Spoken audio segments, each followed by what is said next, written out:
Our way. Still half the season left. What would make this a successful year for you in your eyes? I don't like to get too much into the big picture stuff in the middle. For us right now, it's about being 1-0 this week. That's been our message to the team. That's been our team leader's message to the rest of our guys as well. That's where our focus is going to be. And so you're kind of in the trenches right now, and you're not worried about what happens before. You're not real focused on what happens after. It's trying to prepare really well this week and go get a win at Maryland. Halfway through the season, how would you assess the receiver play? Well, kind of in the same frame of mind. I thought we did some really good things the other day.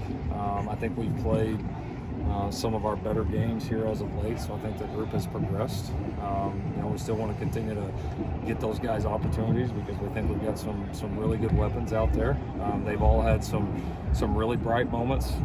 We've missed a couple that we wish we could have, whether we didn't make the play on the ball or we missed the throw or we didn't have the protection. We've left a couple out there that we need to go get here in the back half of the year. But I do think we're improving as a group. I think those guys individually are improving, and I think they're keyed up to play pretty well. Like you said pretty emphatically that Miller is the starter and will be. Are you confident in him moving forward? Is Jaden pushing him at all? Jade's doing a really good job. I'm very confident if the situation arose that Jaden was going to play, that he would play well. But Miller's our starter. Miller's played a lot of really good ball. He's put our team in position to win a lot of games. He, like anybody, some of the things that he needs to do better, he owns it, and I promise you, he wants it more than anybody with what he puts into it.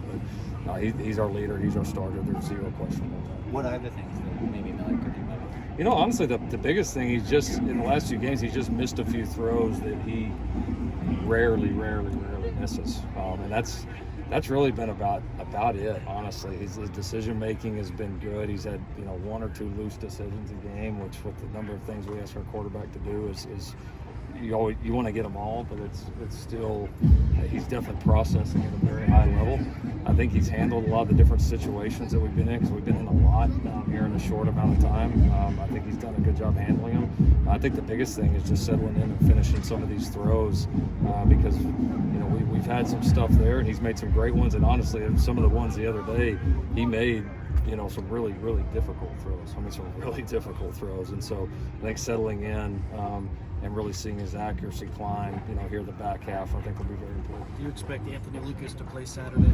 No, we lost Anthony for the season. Yeah, Anthony had to have a procedure done this morning on his leg, so we won't have him anymore this year. Who, in your eyes, can help replace him? Well, you've got the handful of guys that we've been playing with on the edge already that are going to get opportunities and potentially more opportunities, and then we'll certainly look at some of the young guys, Cam Fountain, Cowan, guys like that have been working behind the scenes and been part of that development that we've been pushing so hard. So hate it for Anthony, because he was really he'd really improved. He'd had a really strong impact on our defense. But he's in a good frame of mind. We'll be excited to get him back next year and get him rolling and build on all the progress he made. And in the meantime, it's going to create an opportunity for some more guys to step up. And it's one of those that you hate when you lose a key player, but what the positive of this is there's going to be somebody else emerge that maybe wouldn't have had the same type of opportunity. So we're disappointed for Anthony, but excited about what comes next. What was the injury? Lower extremity. You guys have had one of the best third down defenses in the country this year. It hasn't quite translated to fourth down. What if anything, has stood out on some of those fourth down plays? It's a little hard to group them up. The ones the ones the other day. We had two different strategies. We brought pressure on one, and we had a free runner right at the quarterback, and we just weren't able to get him down, and he made kind of a circus play. We weren't in actually terrible shape in coverage either. It was just kind of one of those things. And the one, I think the biggest deal for us is just continuing to have different ways to affect the passer. That's very important. We've done, like you said, we've been such a good third down defense.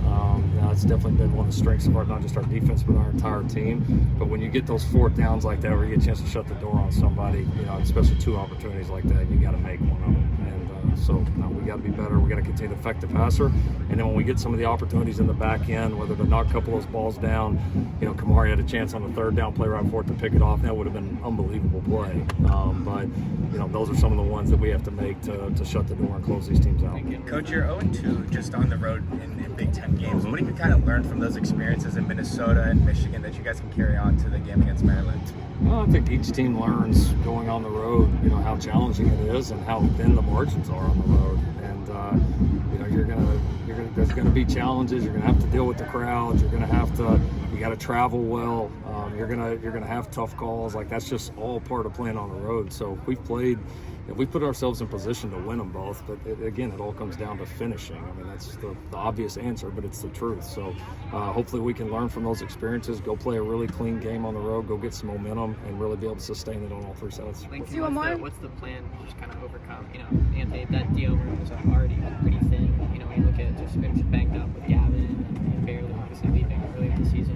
What's the plan? What's the confidence in the young guys to be able to step up amid kind of all those absences? Yeah, I think I just went through the plan. I don't know if there's anything else I would add to it. I mean, I think it's you rely on the development that's been going on behind the scenes and the guys that you've recruited. And maybe there's some guys that you thought, well, maybe their role won't be quite as much this year, or maybe they redshirt or whatever, that now all of a sudden they're going to have that opportunity. And all of us can point through our careers to guys that became phenomenal, like kind of cornerstone type players of a program that they got their first shot like this.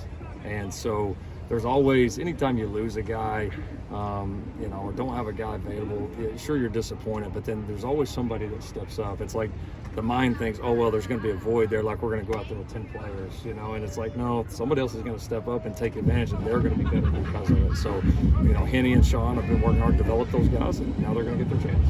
Thank you, Coach. All right, thank you all.